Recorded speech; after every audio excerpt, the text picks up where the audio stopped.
ముందుగా కాకరకాయ ముక్కలను ఆయిల్లో డీప్ ఫ్రై చేసుకోవాలి. ఇలా కలర్ మారాక తీసి పక్కన ఉంచుకోవాలి. ఇప్పుడు కొంచెం ఆయిల్ వేసి కట్ చేసిన ఆనియన్స్, పసుపు, ఉప్పు వేసి కలిపి కాసేపు ఫ్రై చేసుకోవాలి. ఇప్పుడు ఆనియన్స్ ఫ్రై అయ్యాక అల్లం వెల్లుల్లి పేస్ట్ వేసి బాగా కలిపి ఫ్రై చేసుకోవాలి. పచ్చి వాసన పోయేదాకా ఫ్రై చేసుకోవాలి. ఇప్పుడు ఫ్రై చేసి పక్కన పెట్టుకున్న కాకరకాయ ముక్కలు కూడా వేసి బాగా కలిపి ఫ్రై చేసుకోవాలి. ఇప్పుడు కొంచెం కారపొడి, ఉప్పు తగినంత వేసి మళ్ళీ కలిపి ఫ్రై చేసుకోవాలి.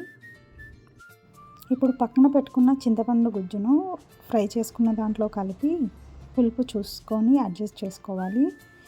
అంతే. ఇప్పుడు ఆయిల్ తేరే వరకు మనం వేడి చేసుకుంటే సరిపోతుంది. అంతే, ఎంతో టేస్టీగా ఉండే కర్రీ రెడీ అయిపోతుంది.